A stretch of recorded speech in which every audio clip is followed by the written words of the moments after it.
Assalamualaikum warahmatullahi wabarakatuh. Para pemirsa yang semoga selalu mendapatkan taufik dan petunjuk dari Allah Subhanahu wa taala. Alhamdulillah pada kesempatan kali ini kita bisa bersua kembali dan kita akan melanjutkan pembahasan dari kitab Matan Abi Syuja. Kita sampai pada pembahasan yang baru, yaitu mengenai mengusap khuf atau mengusap sepatu.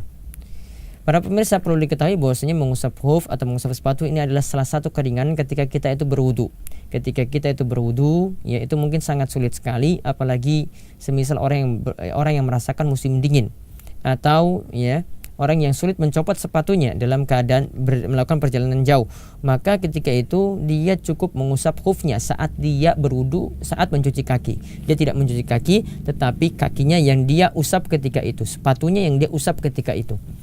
Dan yang diusap nanti adalah bagian atas sepatu, bukan bagian bawah sepatu. Sebagaimana ada hadis dari Ali bin Abi Thalib yang dia itu mengatakan bahwasanya seandainya agama itu dengan ra'yu, maka bagian bawah sepatu itu yang lebih pantas diusap daripada bagian atasnya. Namun yang kenyataannya yang diusap adalah bagian atas sepatu, ya bukan bagian bawahnya. Nah, kita lihat di sini ada beberapa hal yang disebutkan secara ringkas oleh Abu Syuja tentang mengusap khuf atau mengusap sepatu. Dan kami tambahkan di sini mengusap khuf atau mengusap sepatu di sini bisa kita praktekkan juga untuk mengusap kaos kaki. Ya, bisa kita praktekkan juga untuk mengusap kaos kaki dengan mengikuti peraturan-peraturan sebagai berikut. Abu Syuja mengatakan bahwasanya mengusap khuf itu dibolehkan, jaizun, hukumnya adalah boleh. Ya, hukumnya adalah boleh. Artinya di sini hal ini adalah suatu hal yang ada tuntunannya, artinya di sini disyariatkan. Bahkan para ulama itu sampai memasukkan pembahasan khuf di sini dalam pembahasan akidah, karena ada sebagian golongan ya yang berbeda dalam mempraktikkan hal ini. Mereka tidak meyakini adanya mengusap khuf. Maka keyakinan yang benar atau yang jadi prinsip Ahlussunnah wal Jamaah bahwasanya mengusap khuf itu adalah sesuatu yang disyariatkan. Banyak sekali hadis yang menyebutkan hal ini, bahkan sampai Al-Hasan Al-Basri itu mengatakan rawal masha sab'una nafsan fi'lan wa qaulan, yaitu mengenai hadis mengusap khuf ya, itu sampai diriwayatkan oleh 70 orang. Diriwayatkan oleh 70 orang baik dengan praktek langsung dan juga baik dengan ucapan.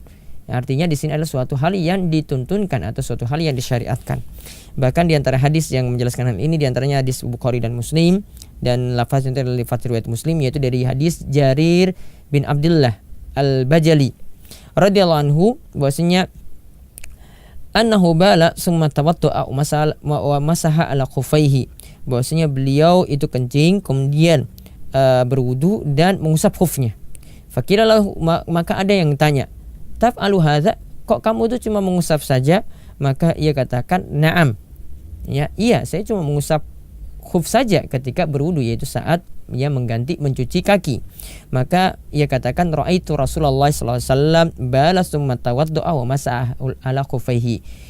Jarir itu mengatakan, aku pernah melihat Rasulullah sallallahu alaihi wasallam itu kencing, ya, sama yang dia praktekkan, kemudian berwudu. Dan ketika berwudu beliau cuma mengusap khufnya saja, tidak mencopot sepatunya dan tidak mencuci kakinya, tapi sepatunya tetap dikenakan, kemudian beliau tetap mengusap khuf atau sepatunya saja. Kemudian kita lihat di sini ada syarat-syarat yang disebutkan oleh Abu Syuja tentang mengusap khuf. Beliau sebutkan ada 3 syarat. Yang pertama, ayyabtadi'a lubsahuma ba'da kamali taharah, yaitu kita mengenakan khuf, ya, kita memulai mengusap khuf, ya, kita mulai mengusap khuf setelah mengenakan kedua khuf tersebut dalam keadaan kita itu bersuci terlebih dahulu. Jadi caranya adalah kita bersuci terlebih dahulu, ya, setelah kita bersuci secara sempurna sampai mencuci kaki, baru setelah itu kita mengusap khuf. Ketika wudu kita batal, kita kembali mengusap khuf kita. Ketika wudu kita batal, kita tidak mencuci kaki tapi cukup mengusap khufnya saja. Kemudian yang kedua, syarat yang kedua adalah sepatu yang digunakan atau khuf yang digunakan itu benar-benar menutupi bagian yang wajib dicuci saat berwudu. Yaitu bagian yang wajib dicuci saat berwudu adalah kaki hingga mata kaki. Maka berarti betul-betul menutup hingga mata kaki. Inilah syarat yang kedua. Kemudian syarat yang ketiga, ayyakuna mimma yumkinu tatabu'ul masyi alaihima, yaitu khuf atau sepatu yang digunakan itu benar-benar ya layak digunakan untuk berjalan. Ya, karena kita menggunakan khuf tadi, dan khuf di sini, mengusap khuf di sini adalah suatu keringanan, maka sepatu pun tersebut ini adalah sepatu yang kuat digunakan untuk berjalan. Ini yang disyaratkan oleh ulama Syafi'iyah. Jadi di sini ada 3 syarat yang mesti diperhatikan. Kemudian tentang jangka waktu mengusap khuf. Setelah kita tahu tadi ya bahwasanya mengusap khuf caranya seperti 3 syaratnya yang harus dipenuhi seperti yang disebutkan tadi. Dan di sini kita sebutkan lagi ya berapa jangka waktu atau berapa lama kita boleh mengusap khuf. Apakah selamanya selama kita menggunakan sepatu atau ada jangka waktunya? Maka disebutkan oleh Abu Syuja ya, orang mukim itu batasan waktu mengusap khuf adalah yauman wa lailatan, yaitu 1 malam 1 siang, artinya 1 kali 24 jam. Ya, 1 kali 24 jam. Wal musafiru salasata ayyam bilayalihinna, dan orang musafir itu waktu mengusap khufnya adalah 3 kali 24 jam. 3 hari 3 malam, 3 kali 24 jam. Dan di sini dikatakan wa ibtida'ul muddah min hin yuhdits ba'da lubsil khuffain, yaitu waktu awal dihitung 1 kali 24 jam atau 3 kali 24 jam tadi dihitung mulai ketika mendapati hadas pertama kali setelah menggunakan khuf atau setelah menggunakan sepatu. Jadi ketika kita setelah menggunakan khuf atau sepatu kemudian kita berhadas, kita kentut, maka dihitung 1 kali 24 jamnya dari waktu tersebut. Nah, ini yang dipilih oleh Abu Syuja dan ulama Syafi'iyah. Namun Allahu a'lam, pendapat yang lebih tepat dalam masalah ini sebagaimana dikatakan oleh Syekh Muhammad bin Shalih Al-Utsaimin, bahwasanya waktu awal perhitungan 1 kali 24 jam atau 3 kali 24 jam tadi untuk masa jangka waktu mengusap khuf itu adalah dihitung dari ketika mengusap khuf setelah kita itu berhadas, setelah sebelumnya kita itu mengenakan khuf kita pertama kali. Jadi ketika mengusap khuf pertama kali ya, jadi misalnya kita berwudu ya pada jam 6 pagi. Setelah itu kaki kita dicuci, lalu kita menggunakan khuf. Lalu kentut jam 9 pagi. Maka ketika kita itu berwudu, nah berwudu lagi mungkin jam 12. Maka ketika kita berwudu, ketika itu kita cukup mengusap khuf kita. Maka itu kan 1 kali 24 jam atau 3 kali 24 jam kata Syekh Muhammad bin Shalih Al-Utsaimin itu dihitung dari ya saat kita mengusap khuf pertama kali.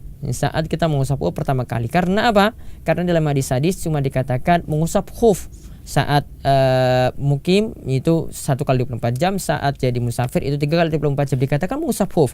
Artinya yang jadi patokan 1 kali 24 jam atau 3 kali 24 jam tadi yaitu ketika kita mengusap khuf pertama kali. Itu hitungan awalnya. Lalu Abu Syuja mengatakan bahwasanya ketika seseorang itu mengusap khuf lantas dia itu awalnya adalah mukim, kemudian dia itu bersafar, atau ya dia awalnya itu bersafar kemudian dia itu mukim, maka hitungannya adalah patokan dia itu jangka waktu dia mengusap khuf adalah diambil hitungan mukim, yaitu 1 kali 24 jam. Ini bagi orang yang tadi mukim lalu dia itu bersafar, atau orang yang bersafar lalu dia itu mukim. Maka yang jadi patokan di sini yang dibenarkan adalah 1 kali 24 jam, yaitu untuk orang mukim. Lalu yang terakhir yang disebutkan oleh Abu Syuja tentang pembatal mengusap khuf. Apa yang membatalkan mengusap khuf? Apa membatalkan mengusap khuf? Artinya kita setelah itu tidak boleh mengusap khuf lagi. Harus dengan tata cara yang baru lagi. Ya, kita mengusap khuf lagi dari awal lagi, kita berwudu, kemudian mencuci kaki kita. Ya, baru kita menggunakan sepatu, baru ketika itu kita lagi menghitung awal lagi mengusap khuf. Nah, di sini yang membatalkan mengusap khuf itu ada 3 kata beliau. Yang pertama biqal'ihima, yaitu mencopot 2 sepatu, itu mengusap khufnya jadi batal. Kemudian yang kedua inqidha'il muddah, jangka waktu mengusap khuf sudah habis. Bagi orang mukim 1 kali 24 jam, bagi musafir 3 kali 24 jam sudah habis. Kemudian yang ketiga ma yujibul ghusla, yaitu yang menyebabkan mandi wajib, ya, yang menyebabkan mandi wajib. Seperti misalnya seorang itu habis hubungan intim, maka ketika itu sepatunya lagi tidak bisa diusap, ya, sepatunya tidak bisa lagi diusap, dia harus mandi. Kemudian setelah itu dia mengenakan sepatunya lagi, setelah dia itu bersuci baru dia boleh menghitung lagi jangka waktu dia itu mengusap khufnya, jangka waktu dia itu mengusap khufnya. Inilah 3 pembatal yang membatalkan mengusap khuf. Demikian ringkasnya apa yang disampaikan oleh Abu Syuja, mudah-mudahan bermanfaat. Wabillahi taufiq wal hidayah. Wassalamualaikum warahmatullahi wabarakatuh.